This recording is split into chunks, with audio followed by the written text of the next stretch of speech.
Welcome everyone to Educator Diaries. I'm Maria. And I'm Chantel.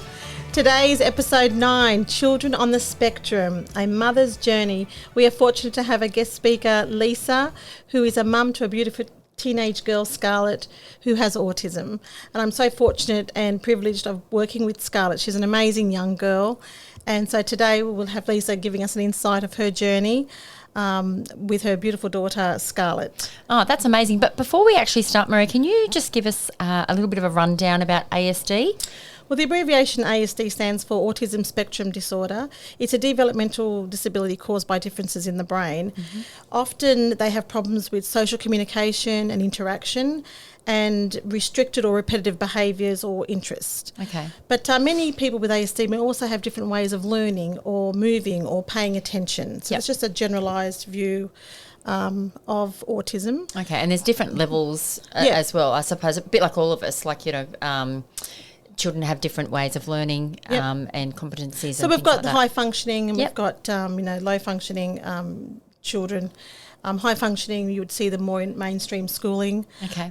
You've got your, they've got level 1, level 2 and level 3 that the children are They're quite broad. I know with some of the children that I've worked with at the preschool that those terms can be quite broad because, again, like you said, even with the non-verbal, it doesn't necessarily place them into a category as well. No, so that's exactly right. Yeah. That's exactly right. Even, in a child level 2, where do they fit in? Yeah. And I think I was talking this to Lisa, in regards to, even Scarlett, whether does she fit into mainstream schooling, does she fit into special school, screening.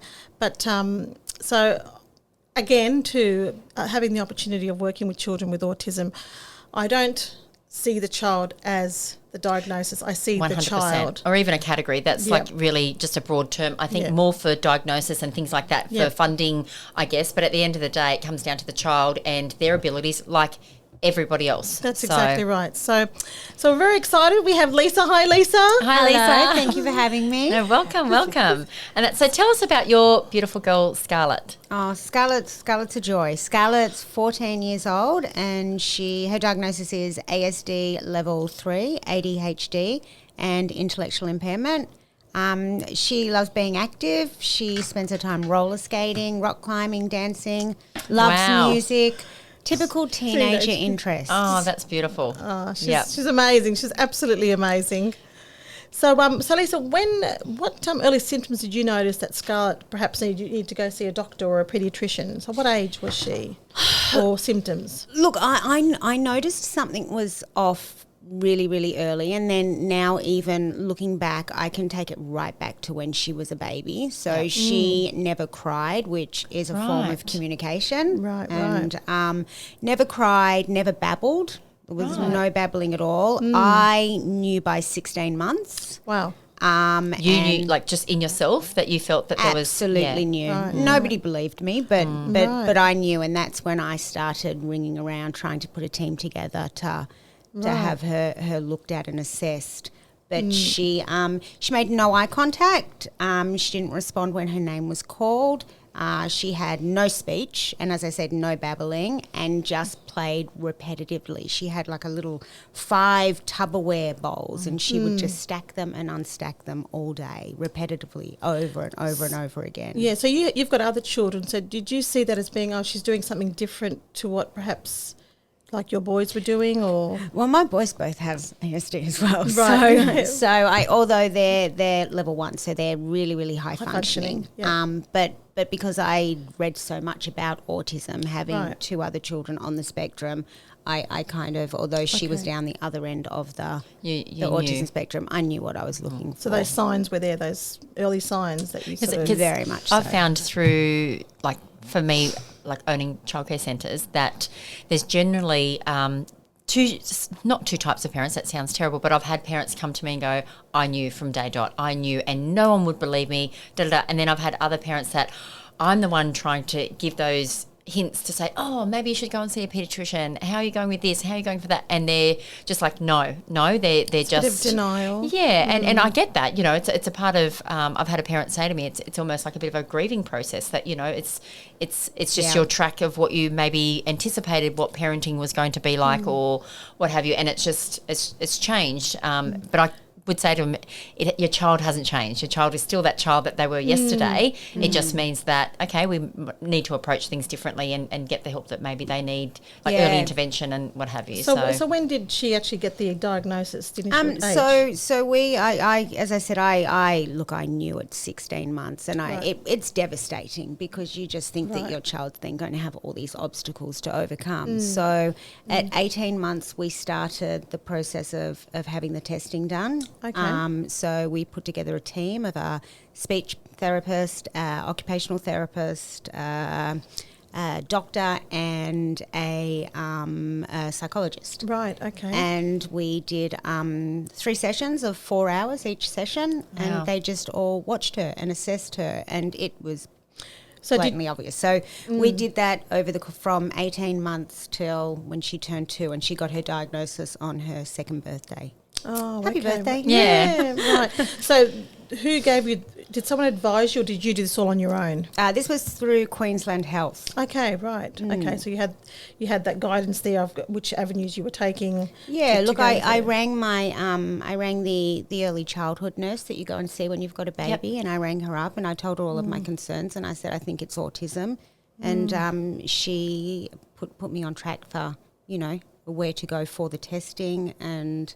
Right. Yeah. Okay. And initially with those testing, did you have to pay privately out of it was covered? Like, yeah. Because I know that I've had a few parents that are on waiting lists and what have you, because the waiting lists, in New South Wales, are quite long. So therefore, in order to jump those queues and pay privately, I know it's, quite a few $1,000s as well. Well, we waited 2 months. Okay. So as I said, she was 16 months when I kind of raised the alarms, and it was 18 months when we started the testing. Yeah. Right. Okay. Right. So again, that early diagnosis, that early instinct as well, gave you that advantage as well, rather than waiting till 2 and then, generally what sometimes happens is they start in preschool and it's, sometimes those early childhood teachers, they're the ones that start to pick up those signs and things, and then it's a process, and then having to go on a waiting list and what have you. So I think that, your mother's instinct in that sense was, So was Jason like, yep, let's do this, let's get,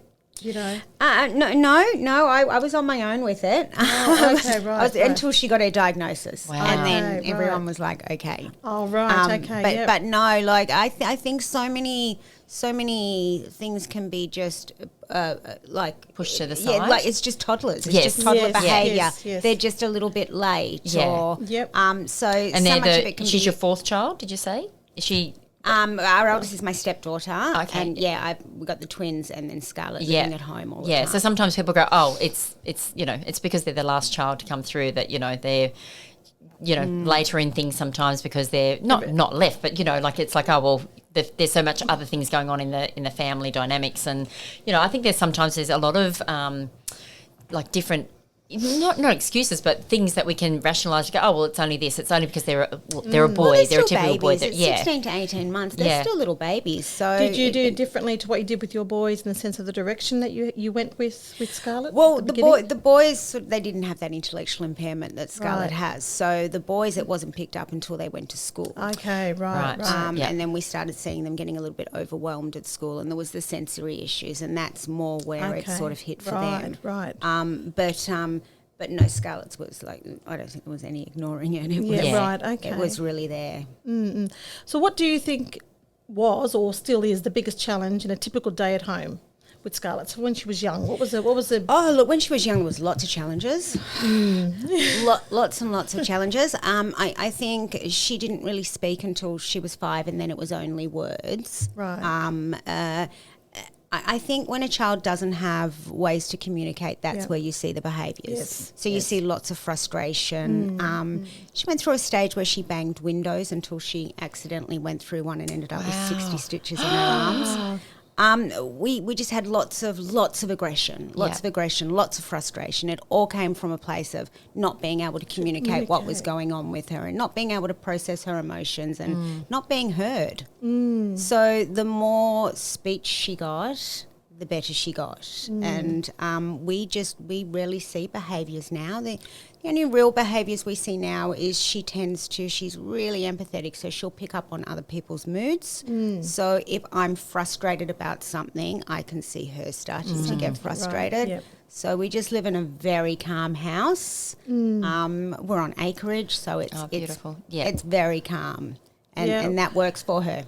Yeah, I can see that. Like, and like I said again, the privilege of working with Scarlett, she has so much that she wants to share, and just her expression and the way and the questions she wants to know, and she asks, but and sometimes she can get a little bit overwhelmed, and either she shuts down or she sort of becomes quite adamant. But in that respect, it's coming, like you said, it's coming from a good place. But she's come such a long way.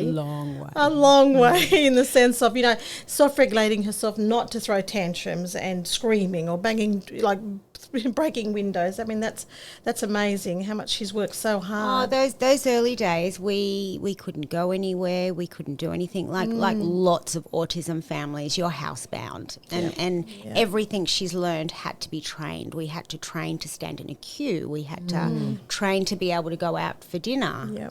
Just everything had to be learned. Because I suppose going back to that before, how you said, like, how did that initial diagnosis, like how did that impact you and your husband or your family as such? Was that something that you had to process through, or you'd sort of, like as you said, you knew, but no one else really? I think my husband probably had to process. For me, the diagnosis was very much a gift, because then I thought, okay, validation, now I've got something I can work with. Now I can get really proactive. We were told that early intervention therapy is imperative, and then we were sent on our way. So we weren't really told. Well, I think that was 12 years ago. I think it's different now, but we weren't told what is early intervention therapy, where do we go, where do we get this therapy. So then I just went into research mum mode. So I would spend every night on the internet finding out what therapy was. And the therapy we chose was quite intensive. So it was 5 days a week. It was 6 hours one-on-one a day. Wow. And we did that from the age of 2 till the age of 6. And it was very, very expensive, and it was before NDIS That's was in. what I was about to say. So it impacted our family, because the only way we could afford it was my husband had to be shipped off overseas to work. So we became a fly-in, fly-out family, and that's how we afforded it. Because I was wondering about that, like looking at her age, that NDIS. So even back then, was there nothing? Nothing. Oh, you got the Helping Children with Autism package, which was a one-off. It's a one-off. Yeah, it was $12,000 for 2 years, which lasted a few weeks. That's right. Wow. But it's hard, because you know that early intervention therapy is imperative, and you know that you've got one chance at it. Yes, and that's it's not like you can say, 6. let's just start. We'll save up for a few years and then we can start. It doesn't work that way. No. I hear lots of families that say, Maria, I wish I'd met you back when they were like 5 years old. And that's so sad to hear that's sort of, the connection. You got the diagnosis and it's like, see you later, off you go. I think as the years have gone and people have learnt. And people have advocated, for it. Like, it's like, this is what we need, and it's the autism profile has definitely been, raised. I think NDIS has shown that. NDIS is wonderful. Yes. The hundreds of thousands of dollars we have spent out of our own pocket on therapy is, look, I just would not like to add it up. Yeah. I know. But now with NDIS, Scarlett, continues to get all the therapy she needs. But apart from the financial support, like the NDIS, because it's there, connects you with the connection people. says, right, this is what we have to offer. And it's like, an early intervention is the biggest key that they present. And it's available for all families. Not all families are in the position where their husband has a trade that they can ship them off overseas to earn enough money to be able to pay for therapy. That's just right. If you didn't have that option and there is no NDIS, then what happens to these children? You do nothing. Yeah. Yeah, I can remember back to I had a girlfriend when Scarlett was diagnosed and her son was also diagnosed and he just got no therapy. So sad. It's very sad, very sad. With I mean, you had you've got Scarlett at a very young age. You're starting therapies. How did that impact with the boys? Because what's the age difference? It's 6 years different. 6 years different. Did that impact the boys in the sense of what's happening? Look, I think it had to have. Right. I'm Especially very if your lucky. husband had to go, like in order to. I'm very lucky Yeah. that they're twins, and they're the closest twins I've ever seen. They're so close. They never argue, and they have each other, and they're their own support system. But they most definitely have missed out on a lot of our attention because not so much anymore, but in the good old days, She was it probably was all your main hands on deck focus. for Scarlett. Absolutely, yeah, absolutely. Oh, okay, yeah. I know. Look, I mean, lots of families, either whether they're neurotypical or they've got a challenging disorder, and like yourself, you said your boys were diagnosed in primary school. Was that when they were sort of that? It plays an impact, whether it's socially, emotionally, because your attention is on what's happening right there at that moment. And You're putting out what fire needs to be put out at out. the time. Yeah. And you did an amazing job because you went, right, this is it, I've got to do something, and you went gung-ho with it, and that's credit to you that you've done that, you know. I think it's definitely, look, early intervention therapy has been wonderful. It's definitely worked, and she's just amazing. She really has. She's just taken everything we've thrown at her and just embraced it all and enjoys it. Yes, Like, yes. really enjoys any sort of therapy that's thrown at her. So, what sort of therapies, like in general, like what What have we done? what have you done basically? And what do you think has worked well for her? Yeah. Because some therapists don't. How long work have we you- got now? It's hard to say what's worked because we've done so much much. and we've done it all And maybe at it's a the holistic same thing. It time. just all complements each other. We have done ABA therapy, speech therapy, occupational therapy, equine therapy, exercise physiology, art therapy, social skills group. Wow. I could keep going. Yeah. Like we've done so much, and it's hard to say which one has really worked. Because maybe for the fact that it's maybe just not one, it's a it's combination of all. everything. Most definitely. So Look, I the know equine therapy. she's just a very, very different girl Yeah. to the one she was. Even Yeah, and look, and apart 5 from years those ago. therapies, which I know that you use, the support workers that you have, they all fit in between all these Beautiful labelled girls. therapies that you have because, without them, they did a lot of the hard work that they do, especially like the social with Scarlett. But apart from that, it's just following up with all the I've got therapies. beautiful, beautiful support workers, and they're all young girls. And Scarlett thinks she's just hanging out with girlfriends. Yeah. But they come into the home and they work on our goals with Scarlett. I've got one that comes in the morning and they go through Scarlett's morning routine. And so Scarlett's making her own breakfast and packing her own lunchbox, and it's all life skills that they're working on, and they're worth their weight in gold. They're lovely girls. It's lovely, the friendships that she's formed with them, and that when she tells me like she's what she did in the morning and what she's had for breakfast, and and some of the support workers, they have breakfast with her. It's beautiful. So like you said, so she just it does feel like she's still getting that socialness of other young Absolutely, females but as she well. doesn't realise that she's not just hanging out with girlfriends, which And is that's important. Yeah. and that's a big thing for a family or a parent to open their doors to having other people coming to the house, and And these support workers do become like Part of your family. They Yes. come to the birthdays and they come to the celebrations, and they become part of your family, and it's lovely, and that's what you want. Yeah, but it's a wonderful when you've got great workers that are there to help and support you and help Scarlett especially. You want to keep them because you see the progress. Unfortunately, you don't get to keep them forever. I know. So does Scarlett, is she homeschooled, or like does she go to school, like how? Scarlett's at school Tuesday, Wednesday, Thursday. Okay, yep. And then we do different therapies on the Monday and the Friday. Yeah. We were at school full time, and she was doing therapies of an afternoon. It was just too much after a long day. Yeah, it'd be quite exhausting for her Yeah. as well. So I think school's important for the social side Yeah, of things. definitely. And she's got a wonderful little group of girlfriends at school. They're like a Oh. girl squad. They're Yeah. gorgeous. Oh, that's so nice. But, I don't know how much learning's going on there. So, Oh, look, I think it, like you said, she has the school life, and she's got her little group of friends there. And so the social thing of her wanting to be there, that's just beautiful on its own. Yep. Then she's got her other therapies where she's doing some learning, she's doing physical activity. Yep. I think, and like we were saying, Chantal, it all comes together.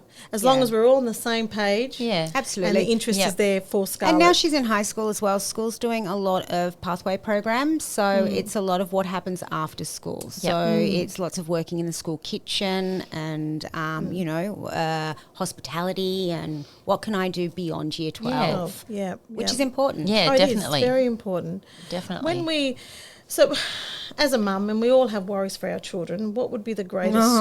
And I know, and I never stop worrying, and my children are all grown up, but I've still got Chanel, the youngest, but you worry every day. But what would be your greatest worry? My biggest worry is the same as every other special needs parent. What happens when I'm not here anymore? Yeah. Yeah. Who's going to look after my child? Who's going to advocate for my child? Right. And even more so the horrible worries. I have a really beautiful looking child that's only partially verbal, like how do I protect her from predators? Yeah. Is another one that if you think about too much will keep you up at night. Yep. Yes. But right. I just try to I vet everyone that comes into her life. I'm so super careful. I've got a tracker on her at all times. So I've got an AirPod on her key rings and That's okay. I've got Life 360 on my kids, and they're Yep, 21 so and 18, and they I've got still. them on mine as well. So I get you. It's got okay. it on my husband too. Yes, He's and normally on the golf course. I think the big one is what all special needs parents worry about. What happens, after I'm gone? Yeah. So how do you come together in thinking, and how do You try not to think about it. Yep. I just think that I've probably got to let future Lisa worry about that. Yes. I've got a little while longer before I have to worry about that. Maybe live in the here and the now, because I think at the end of the day, and I know it's probably more so for special needs children, but even just for parents, like we often wonder, are our children going to be happy regardless of what they're doing or where they are or who they're with or what have you. So I think that's something that, it just must, like you said, maybe keep you up at night, but you've just got to live in the here and now and go, you know what, face what's in front of me, like you have when she was younger, I guess. It's like, let's just, putting out those fires, or it's like, you know what, this is what we're doing today and we just get through today. And I think our role is now to try and make her as self-sufficient as possible so that one day, hopefully, I mean, the dream is that, we could maybe, build a little tiny house on our property and she could live independently. Would be wonderful. Yeah, I hear many parents saying that, like, either buying the duplex next door and converting it and having a walkthrough. But I know, but like, we're saying what's happening right now, and she's going really well. And working on those amazing life skills every day. And the thing is as well, I don't actually know where she's going to be in another 2, 3, 5 years because she's constantly evolving and she's constantly maturing and changing she's constantly hitting goals that we didn't think she'd hit. I think initially when she was first diagnosed and we embarked on early intervention therapy, the goal was to have her transition into school with no recognisable difference to any other child, and we had to shelve that because I think by time we got to school we realised that wasn't going to happen for us. That wasn't going to be our early intervention journey. So, but she keeps surprising us. So with all the years that you've hard work in, Scarlett's the hard work that she's done, what do you think she's taught you? She's taught me not to sweat the small stuff. Like, things you realise what's important when you've got a special needs child, and the little things aren't important. They really aren't. But she shows me to find joy in everything. She's just so joyful. Yeah, she really is. And also to celebrate the small milestones. I think the things that, parents of neurotypical children don't really celebrate. All those tiny little milestones are just this, you're constantly celebrating these wonderful things, and they're things like, your child being able to colour in between the lines properly. Like they're small things, but they're big achievements. Big achievements. So that's So so if you had to send a message out to anybody out there, because there's a lot of ignorance and there's a lot of parents who don't educate their children.